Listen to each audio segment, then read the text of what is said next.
योऽन्तः प्रविश्य मम वाचमिमां प्रसुप्तां सञ्जीवयत्यखिलशक्तिधरस्वधाम्ना अन्याश्च हस्तचरणश्रवणत्वगादीन् प्राणान् नमो भगवते पुरुषाय तुभ्यम्। संस्कृतशौर्यम् इत्यस्मिन् आमुखपटले भवतां समेषां हार्दं स्वागतम्। मित्राणि, गतदिने अहर्गणानुपातेन मध्यमग्रहानयनं कथं क्रियते इत्यस्य ज्ञानम् अस्माभिः कृतं। तत्र प्रसङ्गवशात् कश्चन महत्त्वपूर्णः विषयः आरब्धः ह्यः, यदहम् अवोचं कि अद्य अस्मिन् दिने तस्य विषयस्य आरम्भः क्रियते। मित्राणि, गतदिने इदमेकम् आसीत् यत् मध्यम ग्रहस्य साधनं खलु। मध्यमः मध्यगत्या भगणादिर्ग्रहो भवेत् इति यः विषयः आसीत्, तत्र किं टीकाकारेण एकः महत्त्वपूर्णः प्रश्नः उत्थापितः उत एका महत्त्वपूर्णा चर्चा सङ्केतिता। सा चर्चा आसीत् मध्यमग्रहविषयिणी। नाम, योऽयं मध्यमः ग्रहः वर्तते खलु, सः मध्यमग्रहः कुत्र अस्य दर्शनं भवति, भूमण्डले किं सर्वत्र अस्य स्थितिः स्यात्? नाम, यस्मिन् कलादिषु सूर्यः आनीतः, मध्यमः सूर्यः आनीतः, असौ मध्यमः सूर्यः किं यदि अहम् अत्र जयपुरे अस्मि चेत् जयपुरे तस्मिन्नेव राश्यादौ तस्य सूर्यस्य दर्शनं भविष्यति मध्यमसूर्यस्य, उत ततः भिन्ने राश्यादौ? एवमेव अन्येऽपि प्रश्नाः तत्स्थानविशेषाः भवितुमर्हन्ति खलु। तर्हि योऽयं मध्यमः ग्रहः आनीतः, तस्य दर्शनं कुत्र स्यात् इत्येतदर्थं तेन अभ्यधायि यत् नाडीमण्डले अस्य दर्शनं भवति। तदेव उक्तं खलु कि अनुपातागतो ग्रहो नाडीमण्डलीयकल्पितमध्यार्कोदयकालिकः। योऽयं ग्रहः आगच्छति सः तावत् नाडीमण्डलीयमध्यमार्कोदयकालिकः। अस्य कः अभिप्रायः? अर्कोदयकालिकः इति किमर्थम् असौ अवोचत्? यतोहि अहर्गणस्तु तावत् अर्कोदयकालिकः। यदि अहर्गणः अर्कोदयकालिकः वर्तते तर्हि आनीतः अनुपातानीतः ग्रहः अपि अर्कोदयकालिकः भविष्यति। तत्र तु शङ्का नास्ति। पुनः किमुच्यते कि मध्यार्कोदयकालिकः इति। मध्यार्कोदयकालिकः किमर्थम् अब्रवीत्? यतोहि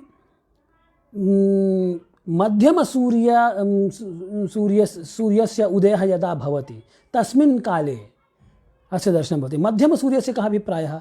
मध्यमसूर्यस्य अयम् अभिप्रायः यत् पश्यतु, अहर्गणानुपातेन अस्माभिः ग्रहः आनीतः, सूर्यः आनीतः चिन्तयतु। तर्हि असौ सूर्यः मध्यमः सूर्यः, न तु स्पष्टः सूर्यः। नाम, यथा गतदिनयोः अहम् अवोचं कि यदि कोऽपि गतिमान् पिण्डः वर्तते चेत् असौ पिण्डः मध्यममानेन यत्र भविष्यति, आनुपातिकगत्या यत्र भवितुं तस्य सम्भावना वर्तते, सा स्थितिः मध्यमा स्थितिः उच्यते। यथा ह्यः अपि अहम् अवादिशं यत् यदि एकं यानं 100 किलोमीटर् प्रति घण्टा इति अनया गत्या चलति चेत् घण्टात्रयानन्तरम् असौ 300 किलोमीटरे स्यात् इति। परन्तु तस्य सम्भावना वर्तते, किन्तु घण्टात्रयानन्तरं तत् 300 अर्थात् 300 किलोमीटर् अन्तरं क्रान्त्वा तत्र भविष्यति वा न वा इत्यस्य ज्ञानम् इत्यत्र सन्देहः एव इति किं सबलं न वक्तुं शक्यते। सविश्वासं न वक्तुं शक्यते यतो हि खलु गतिमान् पिण्डः विविधकालम् आश्रित्य गतौ व्यत्यासः तत्र भवति। तर्हि यदि प्रतिक्षणम् अनुक्षणं, तो अनुक्षणं न वक्तुं शक्यते चेत् प्रति नाम 5 निमेषाभ्यन्तरे अनुक्षणमपि वक्तुं शक्यते यदि सूक्ष्मरीत्या विचारयामश्चेत् तत् त्यजतु नाम। परन्तु यः गतिमान् पिण्डः भवति तस्य गतिः सर्वथा भिन्ना भिन्ना भवति, परिवर्तनशीला गतिः भवति तस्य। तर्हि तया परिवर्तितगत्या कालविशेषे स्वगमनक्रमे स्वगमनक्रियायां कालविशेषे कुत्र भविष्यति इत्यस्य ज्ञानं तु तत्र गत्वैव ज्ञातुं शक्यते, न तु आनुपातिकगत्या। यतो हि आनुपातिकगत्या तु तस्य केवलं मध्यमस्थितिः, आनुपातिकस्थितिः एव अस्माभिः आनेतुं शक्यते। मेरे ख्याल से इसको बात को ज़्यादा कहूँगा तब भी बात वही रहेगी। तो मेरा कहना मतलब ये है कि जो आप मध्यम सूर्य ले आए हैं वो मध्यम सूर्य तो खुद ही ऑन एन एवरेज वो एवरेज है, क्योंकि 1 लाख दिनों में या 4 अरब 32 करोड़ या 4 अरब 32 करोड़ वर्षों में अगर उसके 4 अरब 32 करोड़ चक्कर लगते हैं तो लगभग 1.25 अरब दिनों वर्षों में कितना लगेगा। अब इससे जो सूर्य का राशि अंश कला विकला आया भगण सहित वो तो अनुपातिक हुआ ना, इसीलिए उसको कहा मध्यम। ठीक, तो जब मध्यम सूर्य है तो उस मध्यम सूर्य का जब उदय होगा, है ना, तो उस मध्यम सूर्य जब क्षितिज पर आएगा आपके क्षितिज पे जो राशि है उस राशि पे जब मध्यम सूर्य आ जाएगा तो क्या हो जाएगा, मध्यम सूर्योदय कालिक ग्रह हो जाएगा। ठीक, बात समझ में आ गई। तो इसीलिए उन्होंने कहा कि मध्यार्क, अच्छा फिर एक और बात कहा, कल्पित मध्यार्कोदय कालिक, इसीलिए कल्पित शब्द जोड़ा है ना। यतो ही मध्यमः ग्रहः तु कल्पितः खलु, न तु स्पष्टः, कल्पितः एव। यतो हि तस्य कल्पना क्रियते, आनुपातिक संभावना एव खलु, तर्हि संभावना तावत् कल्पना एव, तर्हि काल्पनिकः ग्रहः तथा अनुमानेन यस्य सिद्धिर्भवति, तर्हि अनुमानेन यत्किमपि अनुमानेन सिद्धिर्भवति तत्तु काल्पनिकं खलु, न तु तत् प्रत्यक्षं। तर्हि प्रत्यक्षग्रहस्य विषये न तेन उक्तं, प्रत्युत कल्पित काल्पनिक मध्यार्कोदय कालिकः, ऐसा बोला उन्होंने। काल्पनिक मध्यार्कोदय कालिक कह रहे हैं, यानी कि जो मध्यम सूर्य है वो मध्यम सूर्य, पहली बात 2 चीज़ें कही उन्होंने। पहली बात कही कि मध्यम सूर्य अब क्षितिज पर आपके आ रहा है। उदय का मतलब क्या हुआ कि क्षितिज सन्निधिगा यदा सूर्यः भवति तदा एव खलु तस्मिन् प्रदेशे तस्मिन् स्थाने सूर्योदयः। तो क्षितिजे यदा आगच्छति, यदि क्षितिजे आगच्छति चेत् सूर्यः यदा आगच्छति। पुनश्च असौ सूर्यः मध्यमः वर्तते, यदि मध्यमः सूर्यः अस्ति चेत् मध्यम सूर्योदय कालिकः। पुनः यतो हि असौ अस्य मध्यम सूर्यस्य सत्ता केवलं गणिते एव वर्तते न तु प्रत्यक्षे, अतः कल्पित मध्यमार्कोदय कालिकः इति उक्तः। कि काल्पनिकः मध्यमः सूर्यः यस्मिन् समये उदेति तत्कालिकः इति कथनस्य आशयः। अब आगे की बात, एक बात और उन्होंने कहा कि नाड़ी वृत्तीय कल्पित मध्यार्कोदय कालिकः। तो नाड़ी वृत्तीय कल्पित मध्यार्कोदय कालिक क्यों कहा उन्होंने, क्योंकि जो ग्रह है, जो सूर्य है, उस सूर्य को नाड़ी वृत्त पर कल्पना करके नाड़ी वृत्तीय सूर्य की बात कर रहे हैं। नाड़ी वृत्तीय सूर्य की बात क्यों कहा, क्यों नाड़ी वृत्तीय कहा? तो देखिए ऐसा है कि इसके लिए इसको समझिए, इस चित्र को नहीं, इस बात को पहले देख लीजिए। 360 अंश एक वृत्त में होते हैं। तो 360 अंश को अगर आप इसको असु में परिवर्तित करेंगे तो 21,600 असु आएंगे कि नहीं आएंगे? तो नहीं, सॉरी, 21,600 जो है आपका ये कला आएगी 21,600 360 अंश भुगतने में लगता है, ऐसा जबकि कहना चाहिए। अंश अंतरे, इस अंतर में 21,680 होते हैं। यानी कि इस 360 अंश को, भाई देखिए ऐसा है पर सभी के सभी ग्रह हैं, कोई यहाँ है, कोई यहाँ है, कोई यहाँ है, कोई यहाँ है, कोई यहाँ है, कोई यहाँ है, इससे के सभी ग्रह हैं। तो सभी ग्रह भचक्र में स्थित होने के कारण सभी ग्रह भी 24 घंटे में पूरा एक चक्कर लगा लेते हैं, और वो बलात् लगाते हैं या लगाना पड़ता है प्रवाह वायु के गति के कारण। तो सभी चाहे ना चाहें सभी ऐसे घूम जाते हैं, ऐसे सभी घूम जाते हैं।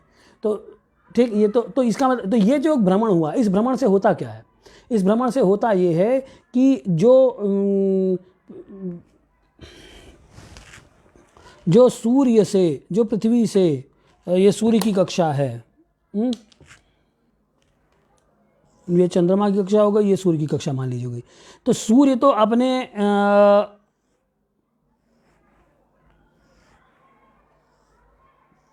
सूर्य जो है, सूर्य, अब ये सूर्य की कक्षा हो गई। अब सूर्य की कक्षा में सूर्य तो अपना ये मेष हो गया, ये वृष हो गया, ये मिथुन हो गया। तो एक एक अंश एक एक दिन चलेगा सूर्य।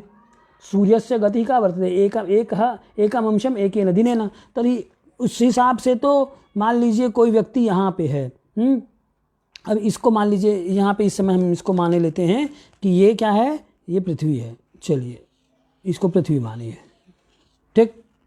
अब इस पृथ्वी पर एक अंश अगर ये सूर्य यहाँ से यहाँ चल रहा है तो ये तो 30 अंश हुआ ना, ये 30 अंश हुआ। इस 30 अंश में सूर्य जो यहाँ वो इस पॉइंट पे आया, आपका सूर्य मान लीजिए इस पॉइंट पे सूर्य है, तो एक अंश चला, फिर अगले दिन एक अंश चलेगा, फिर इस तरीके से एक अंश चलेगा। इस तरीके से सूर्य प्रतिदिन एक एक अंश आगे बढ़ेगा।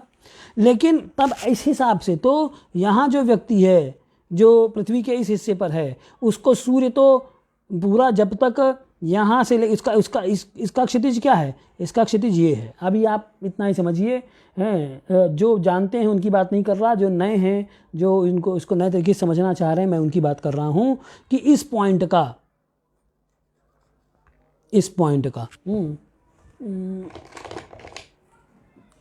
ये जो है, देखिए इस पॉइंट का ये है क्षितिज, ये एक क्षितिज हो गया। तो उसके इसके क्षितिज पर जैसे ही सूर्य आएगा, यानी इस पॉइंट पे, अब देखिए क्षितिज को बड़ा कर दीजिए, ये तो इसका मतलब इसको सूर्य यहाँ से लेके, जब सूर्य यहाँ था तब से लेके एक एक अंश हर दिन चला, तो ये पूरा होते होते यहाँ तक, जब तक सूर्य आएगा तब तक इसको सूर्य के दर्शन होंगे। और एक दिन में एक अंश चलेगा, ये 30 अंश 30 अंश 30 अंश 30 अंश, तो 120 अंश तो ये होगा। यानी 120 दिन तो सूर्य लगातार दिखा ही इस व्यक्ति को, तो कोई रात नहीं, लगातार दिख रहा है, तो रात कहाँ होगी भाई? जब यहाँ पे भी ये भी सूर्य है, ये यहाँ पे भी क्षितिज के ऊपर है, यहाँ पे भी क्षितिज के ऊपर है, यहाँ पे भी क्षितिज के ऊपर है, तो इस प्रकार, और एक दिन में एक ही अंश चलता है। तब इस हिसाब से तो मेष ये हो गया आपका, ये यहाँ से मीन आरंभ हो गई ना, और ये हो गया आपका कुंभ, और ये है आपका मकर। तो मकर में थोड़ा समय में आधा दिन बीत गया, आधा मैंने 15 दिन बीत गए। उसके बाद से लेके मकर के 16वें अंश से लेके और मिथुन के 16 अंश तक लगातार सूर्य का दर्शन इस व्यक्ति को होना चाहिए। अगर हम खाली सूर्य के एक एक अंश गति को कंसीडर करते हैं, सूर्य की खाली ग्रह की अपनी गति कंसीडर करते हैं तो, लेकिन ऐसा व्यवहार में होता नहीं है। होता क्या है व्यवहार में? तो होता है कि प्रतिदिन सूर्य के दर्शन होते हैं और फिर सूर्य अस्त हो जाता है, जैसे कि अभी सूर्य अस्त है, रात्रि है इस समय भारत में। तो कहने का मतलब क्या हुआ? तो मैं कहना ये चाह रहा हूँ कि ये जो अस्तंग को स्थिर रखेंगे और पृथ्वी को स्थिर रख के ये सारा का सारा सिस्टम ऐसे घूम जाएगा 24 घंटे में। तो जब सारा सिस्टम घूम गया तो सभी के सभी ग्रह, ये अब देखिए, जब ये घूमा, सारा सिस्टम घूमा ऐसे, तो ये सूर्य भी तो इसी के हिसाब से घूमा ना। ये देखिए, ये हो गया, अब इसके नीचे जाते ही अस्त हो गया सूर्य, और फिर इधर आते ही उदित हो जाएगा, यहाँ आते ही, ठीक। तो इस प्रकार से ये हम सूर्य के, न सिर्फ सूर्य का बल्कि प्रत्येक ग्रह, सर्वेपि ग्रहाः एवमेव प्रतिदिनम उदयं गच्छन्ति अस्तं गच्छन्ति च। तर्हि इयं या घटना वर्तते उदयास्तयोः, सा घटना प्रवह वायु बलात् एव भवति यतो हि प्रवह वायु गति तावती वर्तते यद एकेन दिनेन एकम भ्रमणम जायते। तब अब हम बात इस पे करेंगे।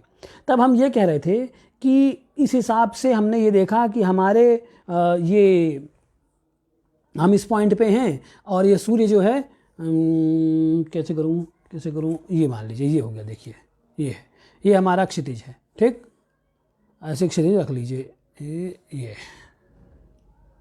ठीक है ना।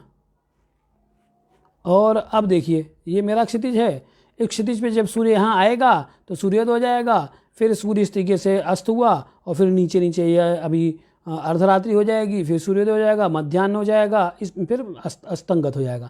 तो जिस प्रकार से सूर्य की ये गति है ना, ये दैनंदिन, इसी प्रकार प्रत्येक ग्रह उदित होते हैं, अस्त होते हैं, उदित होते हैं, अस्त होते हैं। तो ये जो उनकी गति हो रही है ये प्रवाह वायु प्रेरित है, ठीक, बात समझ में आ गई। तो तो इस गति में ये जो सूर्य उदित हुआ और फिर उसके बाद एक क्षितिज पर के नीचे चला गया, अस्त हो गया, फिर ये यहाँ आके उदित हो गया, तो इसमें कितना समय लगा? 24 घंटे लगे। और इस 24 घंटे में हुआ क्या, कितने अंश हो गए? 360 अंश हो गए। यहाँ से चला और यहाँ से होते होते होते 360 अंश कंप्लीट हो गए। यही तो होता है ना। तो ये जो 24 घंटे हैं जिसे हम 60 घटी कहते हैं, ये 60 घटी में कितने असु होते हैं? तो 60 घटी में 21,600 असु होते हैं। तो मेरा कहना यहाँ पर यही था कि एतत् यत् 60-300 अंतरम भवति, अंशात्मकम अंतरम वर्तते, तद अंतरम पूरयितुं ग्रहः कियन्तं कालं स्वीकरोति, तर्हि 21,600 अश्वात्मकं कालं स्वीकरोति। अर्थात 60 घटिकाभिः एकं परिभ्रमणं जायते इति कथनस्य आशयः, ठीक। यह कोऽपि ग्रहः स्यात् तस्य गतिर्नास्ति, प्रत्युत प्रवहानिलजनितातिशय वेगात् प्रत्यङ्मुखे प्रवृत्ताः ते सर्वेपि ग्रहाः एकेन दिनेन एकं भ्रमणं पूरयन्ति। अर्थात यः कोऽपि ग्रहः स्यात्, मंगलः भवतु, सूर्यः भवतु, शनिः वा भवतु, चन्द्रः वा भवतु, प्रत्येकं ग्रहः ते शीघ्रगतिकाः अल्पगतिकाः भवेयुः नाम, परन्तु तेषां सा गतिस्तु तावत् पूर्वाभिमुखी गतिर्वर्तते, किंच सा गतिः तत्तत् कक्षासु वर्तते खलु। परन्तु या गति सम्प्रति मया उच्यते सा गतिः तेषां नास्ति, प्रत्युत प्रवहानिल जनितातिशय वेगात् इयं गतिर उत्पद्यते। तर्हि अनया गत्या तु यः कोऽपि ग्रहः स्यात् सः एकेन दिनेन अर्थात 60 घटिभिः किं करोति, एकं भ्रमणं पूरयति, अर्थात 360 अंशात्मकम् अंतरं सः क्रामति, चलति। तर्हि अस्यां स्थितौ 360 अंश अंतरेण 21,600 असु अथवा 21,600 असुभिः 360 अंशात्मकम् अंतरम चलति कोऽपि ग्रहः, ठीक, ये बात समझ में आ गई। तो अब ये जो 21,600 असु हैं, ये 60 घटी से 21,600 असु आ जाएंगे ना कि नहीं आएंगे? भाई 60 घटी है आपका, तो 60 घटी में आप क्या करेंगे, ये 60 कला कर दीजिए, 60 पल कर दीजिए, तो 36 ये हो गया आपका 3600 पल हो गए। और षड्भी प्राणैः विनाडी, अब इसमें 6 का गुणा कर दीजिए, क्योंकि 6 प्राण, 6 का क्यों गुणा कर रहे हैं, क्योंकि 6 प्राण या असु ये बराबर क्या हो रहा है, 1 पल हो रहा है, ठीक। तो इसमें गुणा कर दीजिए, 0 0 6 36 6 18 3 21, देखिए आ गया 21,600 असु आ गया। बात समझ आ रही है? तो 21,600 असु या प्राण, ये क्या है, ये टाइम बता रहा है आपका।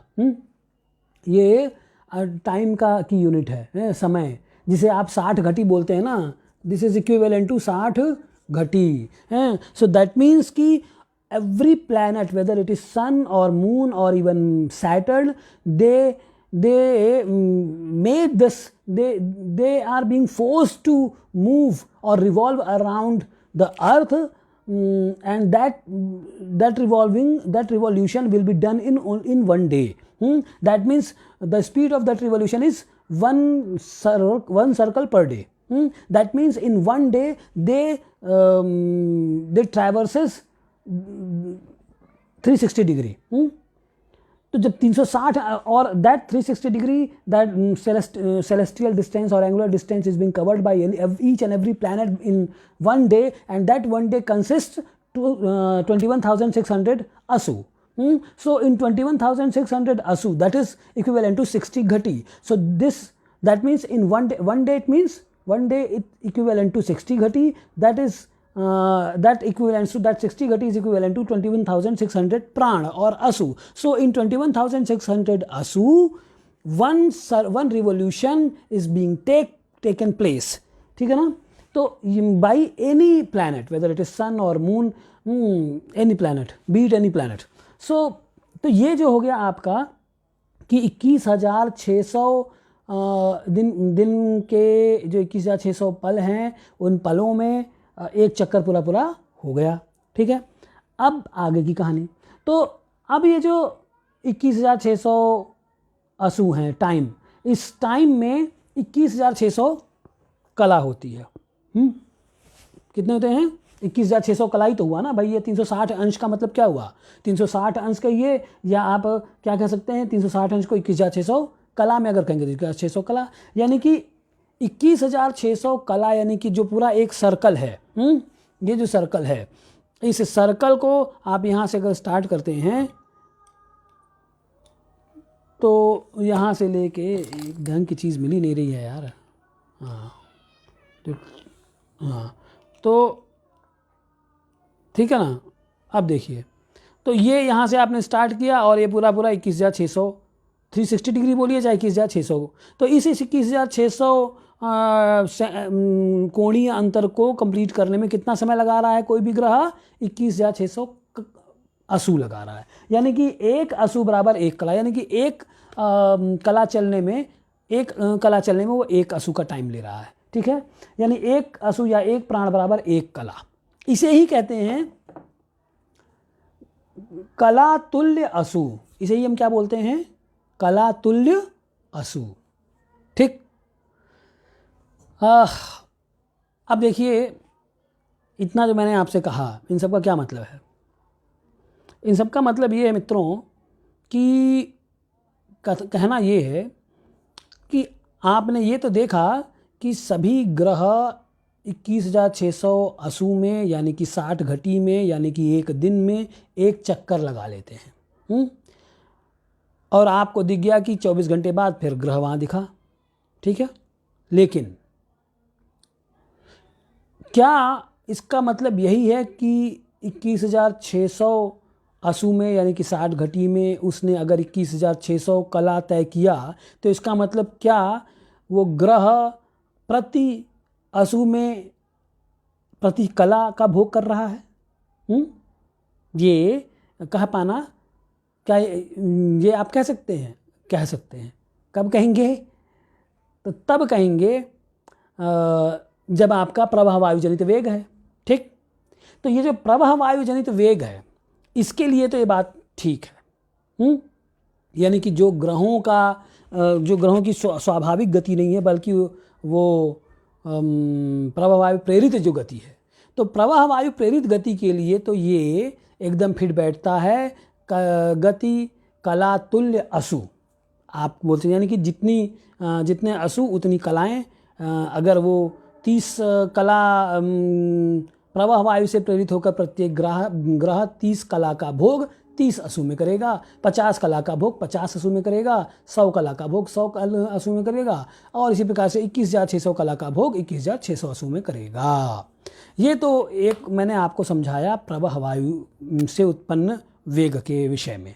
अब दूसरी बात है कि ये जब ग्रह की आप बात करेंगे, ग्रह की अपनी गति की जब आप बात करेंगे, तब भी क्या ये उतना ही, तब उसका मतलब क्या हुआ कि क्या हम ये एक सिद्धांत मान लें ग्रहों के विषय में कि गति जितनी वो कलात्मिका गति, यानी जितनी दूरी तय कर रहा है वो 50 कला तय कर रहा है, तो 50 कला तय करने में 50 असु लगा रहा है। क्या हम ये गति के एक सिद्धांत को इस प्रकार से मान लें कि प्रत्येक खगोलीय पिंड जितने समान असु में समान दूरी तय करता है? क्या इसे मान लिया जाए? नहीं, ये नहीं मान सकते। क्यों? क्योंकि प्रत्येक ग्रह की अपनी स्वयं की भी एक स्वाभाविक गति है। ठीक है, तो वो जो स्वाभाविक गति है उस गति से वो जब चलेगा तो अपने आप बहुत ही ये बात स्वाभाविक है कि वो प्रत्येक कला का भोग करने में समान असू नहीं लगाएगा। क्यों? क्योंकि गति कभी कम कभी ज़्यादा हो सकती है। ठीक, बात समझ में आ रही है। तो हम एक कल्पित यहाँ ग्रह की बात करेंगे। क्यों कल्पित ग्रह? क्योंकि हमारे पास मध्यमक ग्रह आया है। मध्यमक ग्रह क्या है? मध्यमक ग्रह कल्पित ग्रह है। और यह जो कल्पित ग्रह है वो कल्पित ग्रह क्यों है? इसलिए क्योंकि इसमें जितनी भी बातें हैं वो सब गणित के आधार पे अनुपातागत हैं, अनुपात से आनीत हैं। तो अनुपात से आनीत होने के कारण यह मध्यम है और मध्यम होने के कारण हम इसे कल्पित कहते हैं। तो यह जो आपका कल्पित ग्रह है, यह कल्पित ग्रह हो गया। जैसे मान लीजिए अभी हम बात कर रहे हैं, सूर्य की बात कर रहे हैं, तो सूर्य की यह जो गति है, अच्छा सूर्य की जो यह गति होगी, चाहे सूर्य हो चाहे कोई भी ग्रह हो, प्रत्येक ग्रह जब अपनी अपनी कक्षाओं में चलेगा। देखिए अभी तक मैंने आपसे बात की प्रवाह वायु जनित वेग की, वहाँ कक्षा इर्रेलेवेंट है, कक्षा अप्रासंगिक है। क्यों? क्योंकि वो उनकी अपनी गतियाँ हैं ही नहीं। तो उसके हिसाब, उसके लिए तो कोई आपके पास कोई झंझट नहीं है, एकदम क्लियर है मामला। लेकिन जब बात कह दी कि ग्रह की गति की जब बात कर देंगे तो ग्रह के गति की बात करते ही आपका ये सिद्धांत अपने आप ध्वस्त हो जाएगा, बैठ जाएगा। कौन सा? कि कला बराबर असु। क्योंकि प्रत्येक ग्रह अपनी अपनी गति से जब चलेगा तो अपनी अपनी गति से चलने में भी हर समय उसकी गति बदलेगी। गति बदलने से समान समय में समान दूरी तय करने का सिद्धांत नहीं रहेगा। ठीक है ना? तब ऐसे में जो हम मध्यम सूर्य की बात कर रहे हैं, वह मध्यम सूर्य समान समय में समान दूरी तय कर रहा है। तो अब ऐसी कल्पना जो हमने की है इस मध्यमक ग्रह की, ये मध्यमक ग्रह की कल्पना हम खगोल में कहाँ करें जहाँ पे यह ग्रह मध्यम समय में मध्यम दूरी, समान समय में समान दूरी तय कर ले।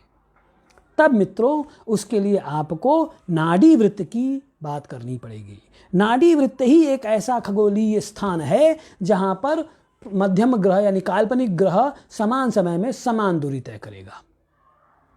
ठीक, बात समझ में आ रही है? चाहे वो उसकी अपनी गति हो। मैं अब प्रवाह वायु भूल जाइए, प्रवाह वायु के बाद प्रवाह वायु तो मैंने समझाने के लिए आपसे कहा था। लेकिन जो यहाँ तक कि प्रत्येक ग्रह की जो अपनी गति है, उस गति को भी अगर आप ले लेंगे तो जब आप उसको मध्यम कह दिए तो मध्यम कहने का मतलब ही है आपने तुरंत स्वीकारा क्या? कि समान समय में समान दूरी तय कर रहा है। तो समान समय में समान दूरी तय करने वाला जो ऐसा कोई ग्रह हो नहीं सकता, इसलिए वो काल्पनिक ग्रह है, वह मध्यम ग्रह है। अब इस मध्यम ग्रह को हम समझें कहाँ? अगर मुझे डायग्राम में समझना है तो मैं उसकी, क्योंकि मुझे मध्यम ग्रह को जब आप कह रहे हैं कि मध्यमक ग्रह तो उस मध्य, अच्छा फिर एक और बात आपने कही कि वो जो मध्यम ग्रह है वो मध्यम सूर्य और मध्यम सूर्य का उदय भी करा रहे हैं आप। तो जब मध्यम सूर्य का उदय करा रहे हैं तो एक काल्पनिक सूर्य रखना पड़ेगा ना जिसका उदय और अंत कराएं हम। तो यह जो मध्यम सूर्य है, इस मध्यम सूर्य का भ्रमण पथ क्या हो? सवाल ये है आकाश में। तो देखिए उस मध्यमक ग्रह का भ्रमण पथ होगा नाड़ी वृत्त। क्योंकि कल भी मैंने इस बात को कहा कि नाड़ी वृत्त ही एक ऐसा वृत्त है जिस पर जो कि संपूर्ण ब्रह्मांड को दो भागों में बांट देता है। उसे आप भूमध्यीय नाड़ी वृत्त कहिए और चाहे खगोलीय नाड़ी वृत्त कहिए। अगर भूमध्यीय नाड़ी वृत्त होगा तो वो भू को दो भागों में बांटेगा, पूर्व कपाल पश्चिम कपाल में। और अगर आप इसको खगोलीय नाड़ी वृत्त कह देंगे, celestial equator, then it will equate the whole celestial in equal 2 parts. ठीक है, तो वो जो सेलेस्टियल इक्वेटर है वही एक ऐसी जगह है जहां पे कला और असु बराबर होते हैं। ठीक, तो आपको अगर मध्यम सूर्य का भ्रमण कराते हुए उसकी गति कराते हुए अगर सूर्योदय कराना है तो फिर उसके लिए आपको एक काल्पनिक जो सूर्य है उस काल्पनिक सूर्य के हिसाब का मतलब हुआ कि आप उसकी गति और उसका समय दोनों बराबर हैं। इसके लिए आपको कहाँ पे उसको चलाना पड़ेगा? तो आकाश में उसको नाड़ी वृत्त पर चलाना पड़ेगा। ठीक, नाड़ी वृत्त किसे कहते हैं? तो नाड़ी वृत्त कहते हैं कि देखिए कोई छोटी चीज़ मिल नहीं रही है मित्रों, नहीं तो एक अभी कोई भी जो चीज़ है ना वो इसके बाहर निकल जा रही है। मैं इससे करने का प्रयास करता हूँ। देखिए ये भी तो बड़ा ही है, चलो इसको थोड़ा छोटा कर देते हैं। अब देखिए और भी छोटा कर देता हूँ, ये लीजिए। अब देखिए ये है, ये हमने बना दिया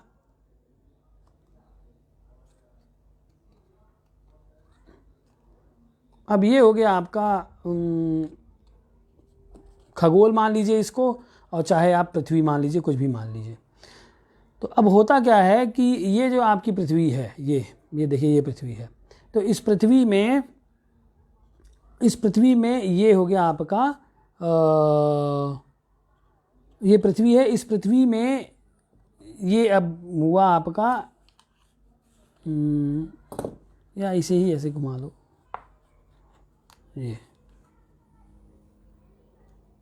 इस पृथ्वी में ये हो गया उत्तरी ध्रुव और ये हो गया दक्षिणी ध्रुव। इसको ऐसे ऐसे समझना चाहिए। मुझे गोल लेके आना चाहिए, गोल मैं लेके आया नहीं तो चीज़ें और क्लियर हो जाती। सोचा था कि गोल लेके आऊँगा, अब इसमें है, इसमें भी हमने कल बताने का प्रयास किया था आप लोगों को, मुझे समझ में नहीं आता कि वो आप लोगों को कितना समझ में आया होगा। बहरहाल अभी इतना समझ लीजिए कि ये अभी यहाँ पे अब अभी देखिए ये एक क्लासिक एग्जाम्पल है, इसमें पृथ्वी भी है और इसमें खगोल भी है। ये सारा का सारा खगोल है। इस खगोल को में देखिए, इस खगोल में भी एक ये ध्रुव है और एक ये ध्रुव है, ये दो ध्रुव हैं, एक यहाँ है और एक यहाँ है, ठीक, ये दो ध्रुव हैं। इसी प्रकार से और अगर आप इसके समानांतर आप भीतर जाएंगे तो पृथ्वी के भी दो ध्रुव, एक यहाँ और एक यहाँ आपको इस पॉइंट पे आपको दिखेंगे, इस पॉइंट पे। तो इन दो ध्रुव तारों, इन दोनों ध्रुवों से 90 डिग्री पर जो वृत्त होगा उसे ही क्या बोलते हैं? नाड़ी वृत्त बोलते हैं, ठीक। इस ध्रुव से, और देखिए ये है, देख लीजिए, एक ये ध्रुव है और एक ये ध्रुव है। इन दोनों ध्रुवों से 90, अब इन्हीं ध्रुव के इसी ध्रुव पर यानी अक्ष को, इसी अक्ष पर ये धरती घूमती रहती है। ऐसे ये देखिए, एक ये ध्रुव हो गया और एक ये ध्रुव हो गया, और इन दोनों ध्रुवों से 90 डिग्री पर, यानी यहाँ से 90 डिग्री ये, चाहे यहाँ से 90 डिग्री ये, तो इससे घुमा के जो एक ये वृत्त बनाएंगे तो ये कौन सा वृत्त बनेगा? ये देखिए, ये मैंने बताया ना, ये एक ध्रुव हो गया, एक ध्रुव ये हो गया, ये खगोलीय है, ठीक। तो अब इसको देखिए आप, इसमें ये ये उत्तरी ध्रुव हो गया, ये दक्षिणी ध्रुव हो गया।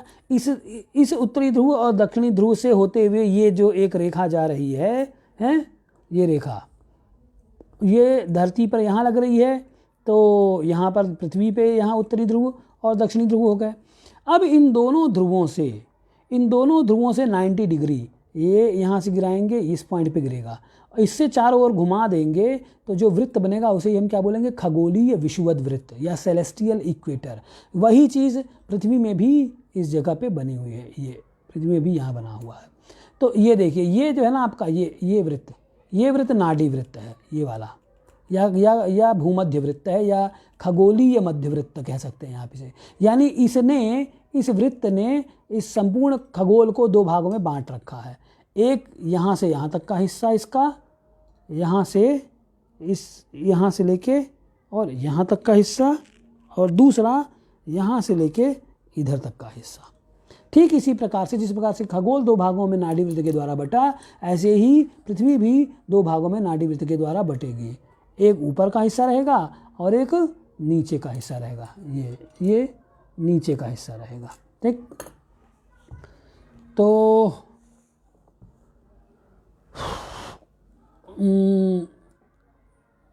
इस प्रकार से, हाँ, तो मैं ये कह रहा था आपसे कि जो नाड़ी वृत्त पर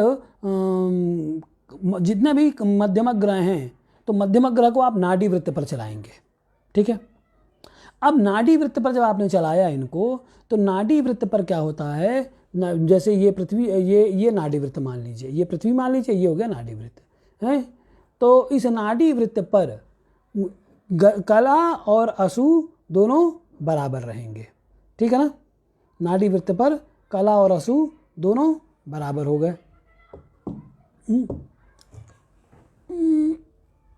चल रहा है, ठीक है। तो नाड़ी वृत्त पर कला और असु दोनों बराबर हो गए। तो ऐसे में इसीलिए उन्होंने क्या बोला, अच्छा नाड़ी वृत्त पर कला और असु बराबर, नाड़ी वृत्त ही असल में क्या है, आपका काल वृत्त कहलाता है। बात सुन में आई। नाड़ी वृत्त पर जी ये जो घटी है ना आपकी 60 घटी, इस 60 घटी का आप अंकन कहाँ करते हैं, नाड़ी वृत्त पर करते हैं। और एक दूसरा वृत्त है वो क्रांति वृत्त है, इसमें ये क्रांति वृत्त है, ये नाड़ी वृत्त है। तो या ये किसी को भी मान लीजिए, इसको नाड़ी मान लीजिए, इसको क्रांति मान लीजिए। तो ये जो क्रांति वृत्त, ये जो नाड़ी वृत्त है, इस नाड़ी वृत्त, इसी को हम क्या बोलते हैं, काल वृत्त बोलते हैं। काल वृत्त, काल का वृत्त का मतलब क्या हुआ कि जिस पे काल का मापन हो, काल का अंकन हो। तो काल का अंकन या काल का मापन हम जिस वृत्त पर करेंगे उसी को हम नाड़ी वृत्त, और उसमें चूंकि इसमें काल है 21,600 असु की गणना इसी नाड़ी वृत्त में होती है। और यहाँ पर क्या होगा, एक कला एक असु के बराबर हो जाएगी, ठीक, नाड़ी वृत्त में। इसीलिए क्या होता है, नाड़ी वृत्त पे जब सूर्य आ जाता है, जिस दिन 2 दिन वर्ष में आता है, उस दिन दिन और रात बराबर होते हैं, ठीक। तो कहने का मतलब ये हुआ कि ये जो अतएव अनुपातागत ग्रह नाड़ी मंडलीय कल्पित मध्यार्कोदय कालिकः, तो इसलिए जो अनुपातागत कल्पित अर्कोदय का कल्पित मध्यमार्कोदय कालिक जो ग्रह होगा, मध्यमार्कोदय कल्पित मध्यम अर्कोदय कालिक ग्रह तर्हि सर्वेपि ग्रह, न केवलं सूर्य प्रत्युत सर्वेपि ग्रहाः ये मध्यमाः सन्ति, नाम अनया रीत्या अनेन सूत्रेण कि यथा स्वभगणाभ्यस्तो राशिः वासरैः विभाजितो मध्यगत्या भगणादिर्ग्रहो भवेत्, अनया रीत्या ये ग्रहाः आगच्छन्ति, मध्यमा सूर्यः भवतु, मध्यमा चन्द्रः भवतु, मध्यमा शनिः वा भवतु, सर्वेपि मध्यमार्कोदय कल्पित मध्यार्कोदय कालिक कल्पित नाडीवृत्ति कल्पित मध्यार्कोदय कालिकाः भवन्ति। अर्थात नाडीवृत्ते भ्रमन् यः सूर्यः सः मध्यमः सूर्यः, तस्य मध्यम सूर्यस्य उदयः यदा भवति तत्कालिकः सर्वेपि ग्रहाः, ठीक, बात समझ आ गई। अच्छा, नाड़ी वृत्त को ही क्यों कहा काल वृत्त है, इस पर आप टिप्पणी लिखिए, नहीं लिखेंगे तो मैं कल इसकी चर्चा फिर आपके सामने करूँगा। अब देखिए कि कहते हैं कि मध्यम सावनो ही मध्यार्घ गति कला तुल्यासुभिर्युक्ताः नाक्षत्र षष्टि घटिकाः तन्मानं सदा समानम एव। उन्होंने बोला ना कि मध्यम अर्कोदय कालिक, तो मध्यम अर्कोदय से उत्पन्न जो समय होगा, यानी कि 2 मध्यम सूर्यों के बीच का जो मध्यम सूर्योदयों के बीच का समय, वो मध्यम सावन दिन हो जाएगा, है कि नहीं। बात सुनिए, जब यदा सूर्यः मध्यमः अस्ति तर्हि तेन मध्यमेन सूर्येण आनीतं साधितं यत् सावनदिनं नाम मध्यम सूर्योदयात् मध्यम सूर्योदयं यावत् इति मध्यम सावन दिनम, ठीक। अब यह जो मध्यम सावन दिन है, वो मध्यम सावन दिन कहते हैं मध्यार्क गति कला तुल्यासुभिः युताः नक्षत्र षष्टि घटिकाः। अभी मध्यम सावन दिन की बात कर रहे हैं, तो मध्यम सावन दिन में अब देखिए, मैं ज़्यादा इस पर कहना नहीं चाहता, बस इतना ही समझ लीजिए आप कि जो मध्यार्घ गति कला तुल्यासुभिः युता है, मध्यम सूर्य को, मध्यम सूर्य एक दिन में, मध्यम सूर्य की जितनी भी गति हुई है, उस गति व जितनी कलात्मिका गति उसने एक दिन में की है, उतनी कलात्मिका गति को आप जोड़ देंगे, उतनी कलात्मिका गति को असु मान लेंगे आप। मैंने कहा ना कलातुल्य असु, मध्यम आपको करना है।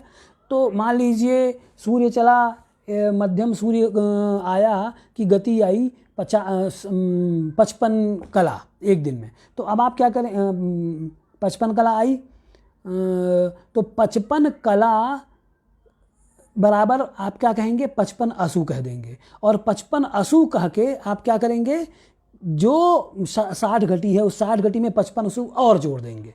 तो ये जो निकला वो मध्यम सावन दिन निकलेगा। मध्यम सावन दिन किसे कहते हैं? देखिए, असल में ये विषय ऐसा है ना जिसको अभी सारा कहने का मतलब हुआ सारा का सारा आपको सिद्धांत आज ही पढ़ा दिया जाए वो संभव है नहीं, इसीलिए। लेकिन तब भी देखिए, ये कह रहे हैं ना कि मध्यम सावनम। मध्यम सावनम का मतलब क्या हुआ? मध्यम सूर्यस्य याः गतिकलाः तत्समम् असवः प्लस 60 घटी। ये तो अब मान लीजिए गति कला 55 है, मान लीजिए ये गति कला 55 है, 55 कला। तो आप क्या करेंगे, 60 घटी प्लस 55 असु, ये हो जाएगा आपका मध्यम सावन दिन। ठीक। और स्पष्ट सावन दिन क्या होगा?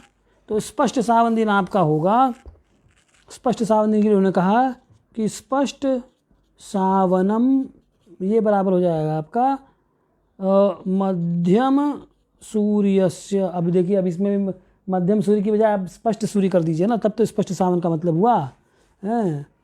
तो अब कर लीजिए कि स्पष्ट सूर्यस्य याः गतिकलाः हैं तदुत्पन्न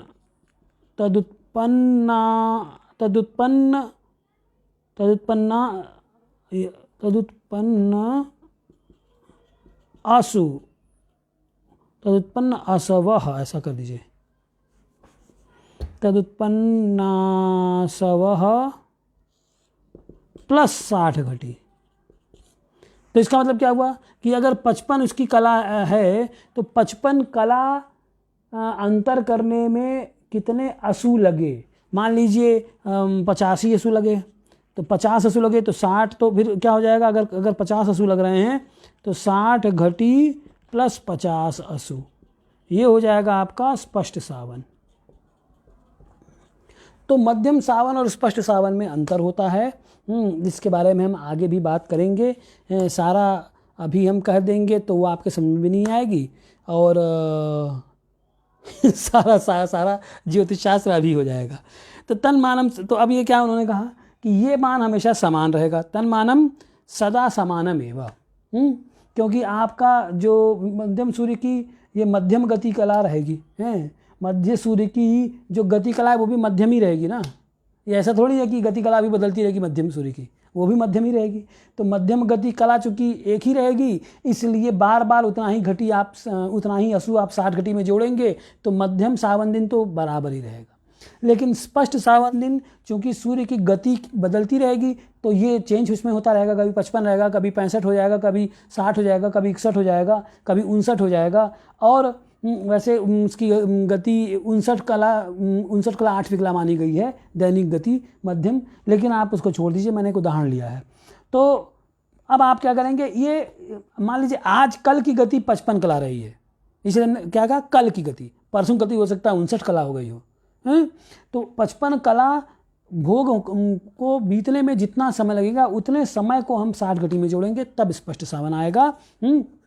इसीलिए उन्होंने क्या कहा, स्पष्ट सावनस्तु मध्यार्घ गति कलोत्पन्नासु फिर युता नाक्षत्र षष्ठी घटिका है।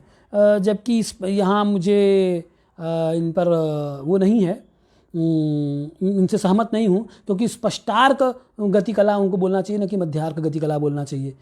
तो उस कला से उत्पन्न जो असु, उस असु से युक्त जो नाक्षत्र षष्ठी घटी है, वो मान हमेशा चंचल रहेगा। तन्मानम चंचलम प्रतिराशिम गति कलोत्पन्नासु नाम वैषम्यात। तो इसमें कारण क्या होता है? कारण है कि प्रत्येक राशि में की जितनी भी कलाएं हैं, देखिए, एक आप लोग जितने भी कुंडली बनाए, कुंडली बनाने वाले जानते होंगे, जब आप कुंडली का अध्ययन करते हैं तो कुंडली के अध्ययन में क्या होता है, आप देखते हैं कि मेष राशि का जितना लंकोदय मान है उतना वृष का नहीं है, उतना मिथुन का नहीं है, सबका लंकोदय मान भिन्न है। यानी कि एक राशि की जितनी कलाएं हैं 30 अंश का एक हुआ ना, यानी कि 1800 कला हुई। तो प्रत्येक राशि के जो 1800 कला हैं उनको उदित होने में किसी को 1900 समथिंग लग रहा है असु, तो किसी को 1700 समथिंग असु लग रहा है। यानी कि प्रत्येक राशि के भी भोग में कला और असुओं में अंतर आ रहा है। तो इसीलिए प्रति राशि, इसीलिए उन्होंने क्या कहा कि प्रति राशि में गति कलोत्पन्नासु नाम वैश्य, प्रति राशि में गति कला से उत्पन्न असु में भिन्नता होती है। तेन अनुपातागतः ग्रह क्रांतिवृत्तीय मध्यार्कोदय कालिकः न किंतु नाडीवृत्तीय कल्पित मध्यार्कोदय कालिकः भवति। ठीक, इसलिए जो अनुपातागत ग्रह होता है वो क्रांतिवृत्तीय मध्यार्कोदय कालिक नहीं होता है, बल्कि नाडी वृत्तीय मध्यार्कोदय कालिक होता है। इसीलिए भास्कर क्या कहते हैं कि दश शिरःपुरी मध्यम भास्करे क्षितिज सन्निधिगे सति मध्यम, कि दश शिरःपुरी अर्थात लंकायाम, मध्यम भास्करे मध्यम सूर्ये क्षितिज सन्निधिगे सति मध्यम सूर्य यदा क्षितिज सन्निधिः भवति तदा मध्यमः ग्रह मध्यमः भवति, तात्कालिका ग्रह मध्यमः एव। तस्मिन् यदि मध्यस्फुट सावनांतरोत्थम उदयांतराख्यम फलम संस्क्रियते, उसमें जब हम उदयांतर संस्कार कर देते हैं, यानी मध्यम सावन और स्पष्ट सावन, ये जो मध्यम सावन निकला जो स्पष्ट सावन, इनका अंतर का हम संस्कार, इनमें जो अंतर है उसका संस्कार कर दीजिए।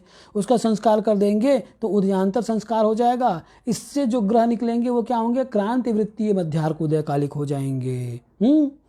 ठीक, तो अतः एवं एवं एवं एवं आह भास्कर अपि, भास्कर क्या कहते हैं, अहर्गणो मध्यम सावनेन कृतश्चलत्वात् स्फुट सावनस्य, कि स्फुट सावनस्य स्पष्ट सावनस्य चलत्वात्, स्पष्ट सावनः चलः भवति। चलः किमर्थं भवति, यतो हि ग्रहस्य गतिः प्रतिदिनं परिवर्तमाना वर्तते।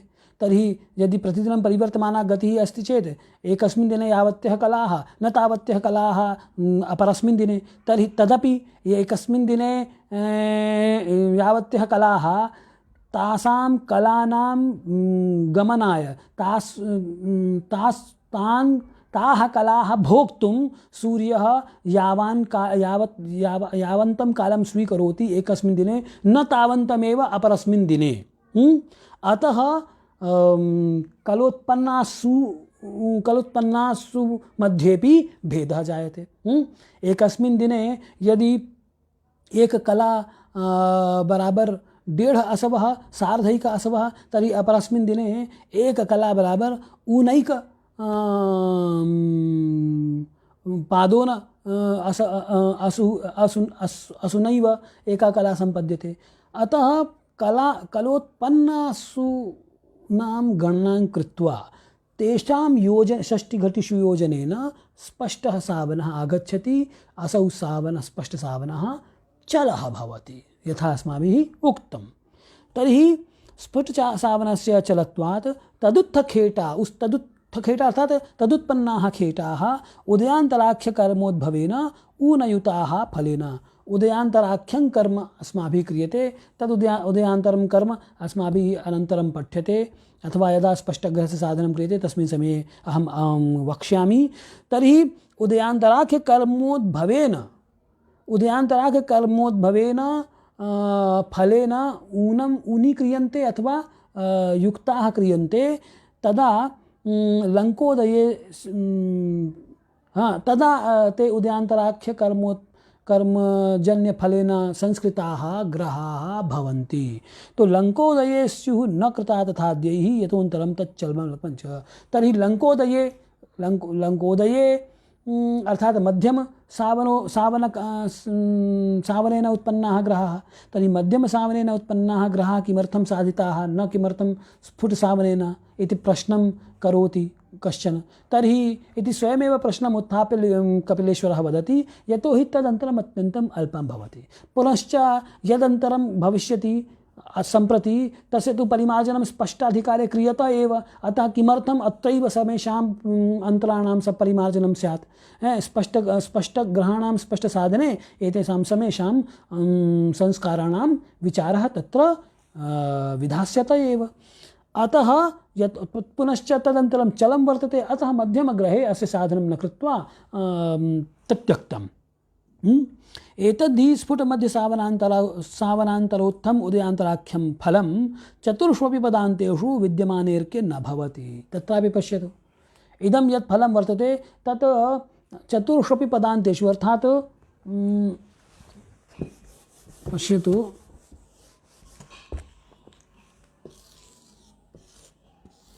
नाम अत्र अत्र अत्र अत्र एतानि पदान्तस्थानानि, तर्हि एतेषु पदान्तेषु यदा सूर्यः अथवा कोऽपि ग्रहः आगच्छति चेत् सूर्यः आगच्छति चेत् तदन्तरं न भवति। उदयान्तरकर्मस्य आवश्यकता नास्ति। अत्र तु मध्यम ग्रहः स्पष्टग्रहः समः भविष्यति। तेषु गतिकलोत्पन्नासूनां गतिकलातुल्यासूनां च तुल्यत्वात्, यतोहि तत्र गतिकलोत्पन्नासवः पुनश्च गतिकलातुल्यासवः समानाः एव भवन्ति। तथा पदमध्ये तस्य चयापचयो भवतः, परन्तु पदमध्ये अर्थात् अत्र चयापचयो भवतः, न पदान्ते। चयापचयो अर्थात् वृद्धिः अथवा हानिः भविष्यति। परञ्च इत्थं विजानतापि यतोऽन्तरं तच्चल्मल्पकञ्च इति धिया एतत् कर्मणोक्तम् आचार्येण। अत एव यतोहि इदमपि तेन कारणद्वयं अत्र उक्तम्। एकं तु एतत् अन्तरम् अत्यल्पं भवति, नाम मध्यमसावनेन उत्पन्नम् एवं स्पष्टसावनेन उत्पन्नम् अन्तरम्, अतः अस्य त्यागः कृतः। पुनश्च द्वितीयं कारणं किम् अभ्यधायि, यत् पदान्तेषु तु समानमेव भवति खलु, गतिकलोत्पन्नासु गतिकलातुल्यासु अन्तरं नास्त्येव। अतः अयं संस्कारः अत्र न विहितः, त्यक्तः इति भावः। अत्र एतावता एव अलं। पुनः मिलामः गुरुवासरे। सर्वेभ्यो प्रणामाः। जयतु संस्कृतं, जयतु भारतं, जयतु ज्योतिषम्।